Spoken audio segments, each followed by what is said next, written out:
Alright, back to the first match with some Burn replay. Taking a look at the opening hand, we are on the play. Very good curve. Monastery, Swift Spear, and the Burn spells, always a good place to be. And our opponent did mulligan rather low. Turn 1, we're going to lead on Fetch Land into Swift Spear. See what our opponent is up to here in a second. Deal them some damage, and go. They play Gemstone Mine into Serum Visions. So, two decks automatically come to mind when I see Gemstone Mine into Serum Visions, both of which are kind of on the fringes of the format. Amulet played this opening a long time ago, but they obviously no longer really run Gemstone Mines. So the two decks you're most likely looking at are Neoform and Ad Nauseam Combo. So most of those matchups, Searing Blaze is going to be a dead card, and you need to kill the opponent as quickly as possible because both of those decks are problematic matchups if you give them too much time. But both decks are also incredibly inconsistent. So lead on Boros Charm, deal our opponent 6 damage total, and pass back to them. They cast another Serum Visions. They play a Gemstone Mine, play another Serum Visions, and they've got to be close to getting the combo at this point. We cast Boros Charm, deal them a bunch of damage, cast Skewer the Critics, put them to 6, put them to 3, and they die to a rift, or to a lava spike off the top. We could have potentially cast Searing Blaze without landfall to deal ourselves a point of damage, and the Swift Spear point of damage just to get an extra point of damage across with Prowess. Would have shut off their Waterlogged Robe being able to cast spells, which could be relevant against Eldritch Evolution specifically. Those you don't know how their combo works, they play both Neoform and Eldritch Evolution. They packed for Allosaurus Rider, which is a 7 mana creature, to be able to Neoform into Gristlebrand. They then, with Gristlebrand, draw a bunch of cards, gain a bunch of life through, I forget the card off the top of my head. We'll probably see it, I think, in game 2. But they gain a bunch of life, draw their deck, and then try to win arbitrarily, I believe, through Thassa's Oracle, if I recall correctly. But they just tend to draw their whole deck and then win arbitrarily from there. Alright, the two cards were they gain life with Nourishing Shoal, pitching big green spells, and then they win with Laboratory Maniac, drawing cards with Gristlebrand. Deck can be a little bit difficult to manage because obviously you draw in things of 7, so it can be difficult to find your Laboratory Maniac sometimes if it happens to be in the last few cards of your library, and obviously you need to gain a bunch of life in order to draw your deck with Gristlebrand. Keep that in mind with sideboarding. We do very minimal sideboarding here, I believe. Sideboarding out are copies of Searing Blaze, 4 copies of Path to Exile, and what is the other card that we brought in? Oh, 2 copies of Whirling Vortex.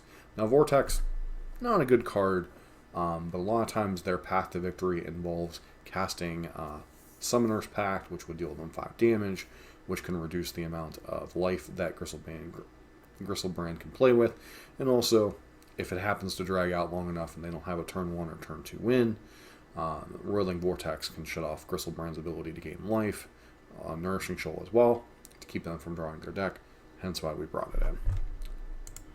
Path to Exile, just as an instant speed answer to the combo.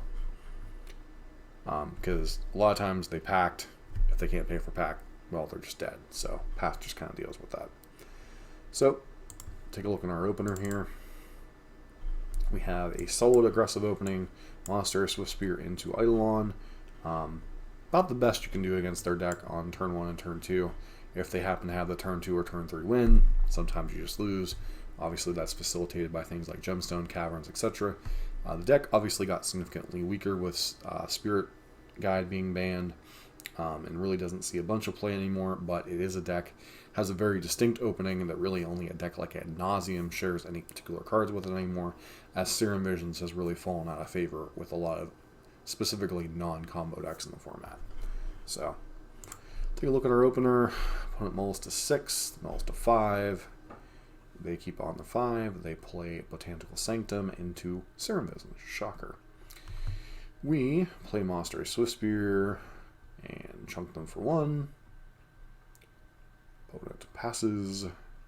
They do nothing, so they're probably on Eldritch Evolution. I choose to get a little bit careful here. So I could have taken 2 different lines. We could have cast Eidolon, get that down, pressure them. But with Drawing Path, I wanted to keep open the option of interacting with them should they happen to have the combo, which, given the fact that they kept on 5 and cast a Serum Visions, it's a very good chance that they have or are close to the combo, so I felt leaving this open, especially since it doesn't really slow down our clock much, because next turn we still get to cast Eidolon and hold up Path. So that's why we took the line that we did. This can be a tricky matchup, especially if you don't recognize what they're on, because like I've said before, it's not a deck you see a lot of anymore.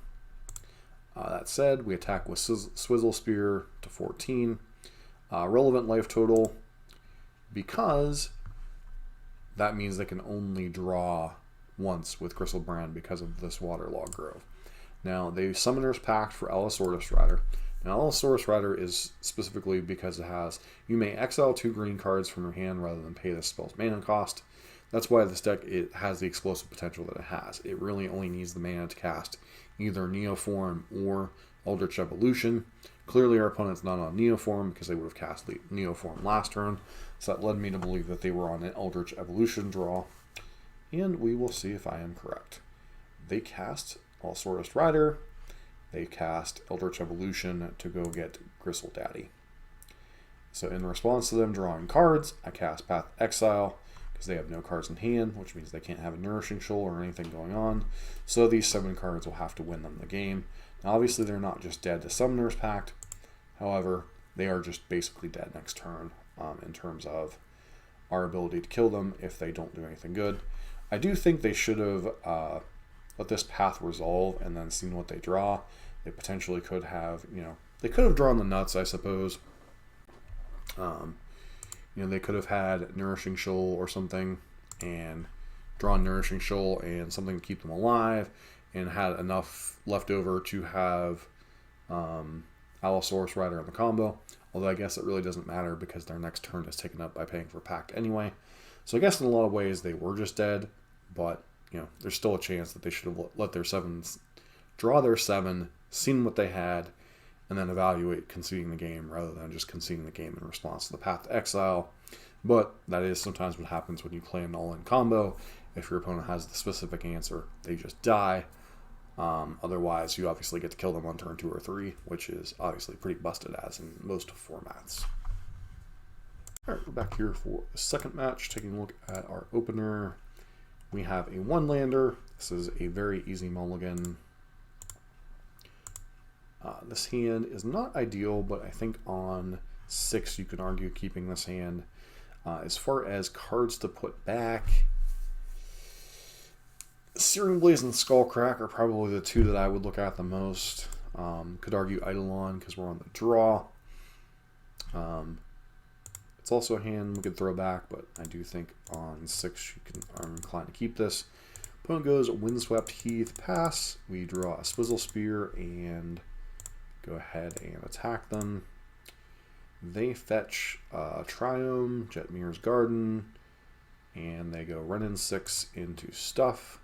So at this point, we're quite likely... the basic forest throws me for a loop. If this were some type of mountain, I would probably think creativity at this point. But at this point, we could just be up against 4-color Omnath pile. It's not Rhinos because obviously Rhinos doesn't have Renin 6. So we go ahead and attack. And then we'll suspend a Rift Bolt and pass because there's really nothing else we can do. Opponent Unholy Heats, passes. We play a Rift Bolt to their face because Renin really isn't relevant until it's about to ultimate. Suspend another Rift Bolt and pass. Unfortunately, this is kind of a losing game for Burn if you're not able to get your spells out of your hand. Our opponent, we cast Rift Bolt on their face. We finally draw a second land, holding up that. Opponent casts an Omnath, the Skullcrack before it can do anything this turn. But if they have a fetch land, they're going to be able to gain life anyway, and then the game will effectively be over at that point.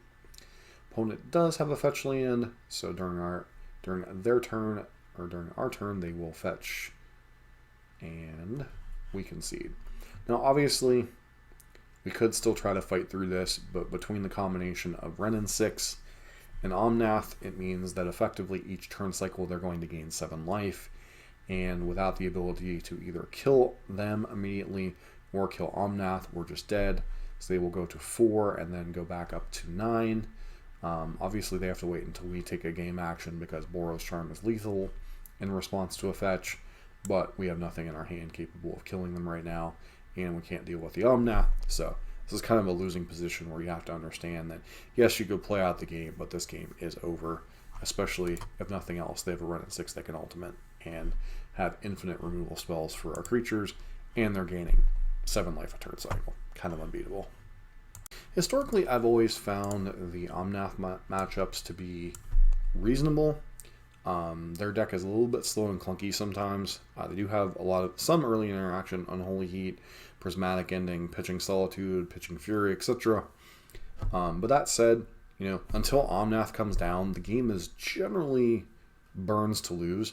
Now, obviously, they have some draws that can beat us, but Omnath is really the key card in the matchup. That in mind, you could bring in Path to Exile, but after watching Mengu stream Burn, I've really been trying to follow the path of just go as quickly as possible. We board out the Searing Blazes because they have some targets. Obviously, depends on the build they're on. But with us seeing Wrenn and 6 and Unholy Heat, it's unlikely they're on the Risen Reef build. So they're more likely to be on Omnath, Solitude, and possibly Fury. So Searing Blaze, not a ton of targets. Like I said, you could already bring in Path, but you just want to go fast. So we bring in the 4 copies of Vortex. Vortex, obviously very good when they're pitching elementals. Good at preventing Omnath from gaining life. It's one of the better ways to fight Omnath once it resolves. It's still not ideal because with fetch lands they can still get around it, especially if you can only hold up like 1 or 2 mana.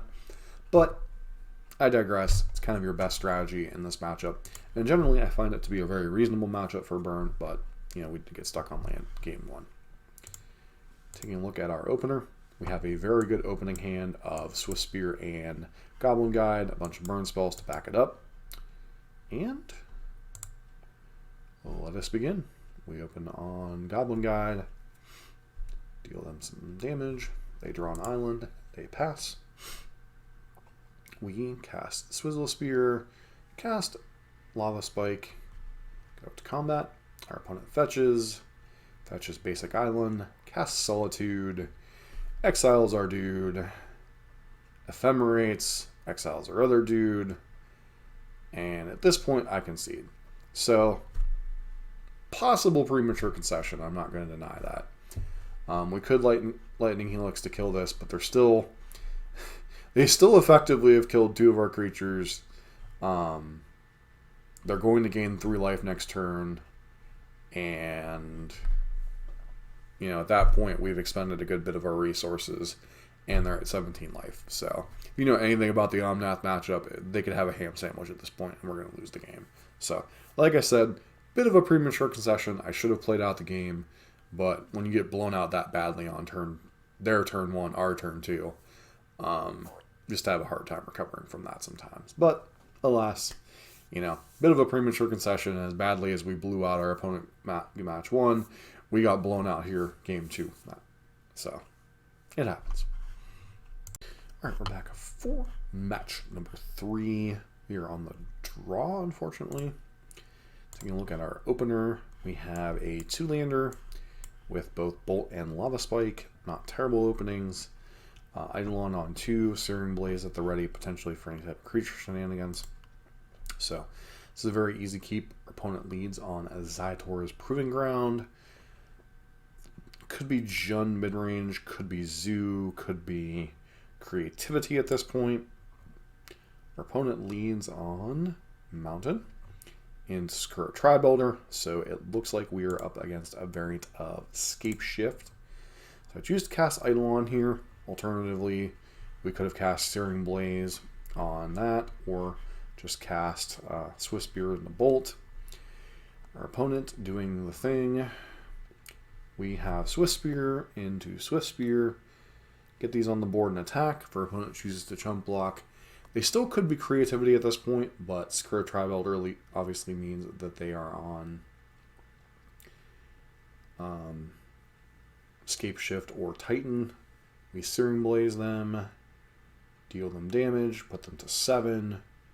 We bolt them, and they concede because the game is over.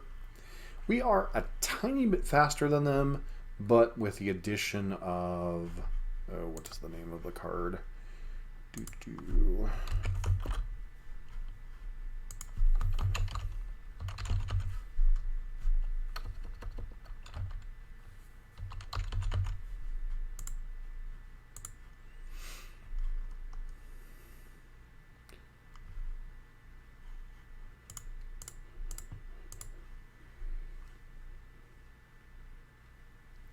Soul of Windgrace. They have gotten a little bit better at going from 4 to 6 in terms of acceleration, but yeah, the matchup still feels a tiny bit favorable overall. All right, back for game 2, taking a look at sideboarding. I chose not to sideboard here, and I just don't think that's correct. Searing Blaze has a lot of targets that it doesn't hit. With Sakura Tribe Elder and Titan and Dryad being the only real targets in the deck. They could play Arboreal Grazer as well, but generally they don't. Generally they play Sakura Tribe Elder, Explorer, Farseek as their ramp spells. So I'm not sure why I did not board out Searing Blaze. That said, there really isn't a lot of cards I would want to bring in. Maybe Deflecting Palm, maybe Wear Tear to fight something like potentially a sideboard Chalice plan. But I don't feel like this sideboarding was correct. But let's see how the game plays out. Taking a look at our opener, we have creature into a bunch of burn spells. Generally, Burns Bus opening obviously begins with a 1-drop creature. Both players are playing opening on 7. They open on Scalding, turn, pass. We play Goblin Guide.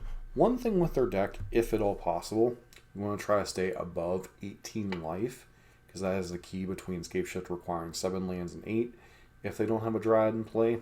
That's part of the reason why I fetched the basic mountain. Obviously, we're going to take significant damage with Sunbaked Canyon being our other source. But that is something to consider. We could have fetched Sacred Foundry here to make sure our mana was good, but didn't really seem relevant as all of our hand is mostly just mono red spells. Opponent gets a Arid Mesa and bolts our Goblin Guide. Goblin Guide kind of did its job. We just pass. Going to presume hold a Boros Charm here. They do the thing. Continue to ramp with Run and 6 hitting their land drops. We Boros Charm them. We wish you a merry Boltmas. We wish you a merry Boltmas. We wish you a merry Boltmas. And they can only fetch 1 more land. Oh my heavens, it's not Christmas. And they cast Wish into Chalice of the Void on 1. And we comedically draw a bunch of 1-drop spells. They cast a Primeval Titan. Prime Time. They get the lands, and we have 1 more turn to draw a burn spell to finish them off that isn't a 1-drop spell. We draw a land, and we draw another 1-drop, so we die. As I was kind of talking about, they do generally have access to some number of Chalice of the Voids. I did not see Wish out of them game 1, so I didn't know they have access to it regardless. I don't know if that's going to change how we sideboard for game 3, but it is an interesting card to note that we have to play around Chalice sometimes. And their deck can easily Chalice on 1, because they really only have Lightning Bolt as their way of interacting on 1 mana. Alright, taking a look at game number 3 sideboarding. Did I adjust anything to compensate for Chalice? I did not. Once again, I feel like maybe we should have brought in a couple copies of Smashes over the Searing Blazes, because Searing Blaze can be a dead card, but with the Dwarf tokens and such too, maybe it was worth keeping in. Guess we'll find out if it punishes us game 3.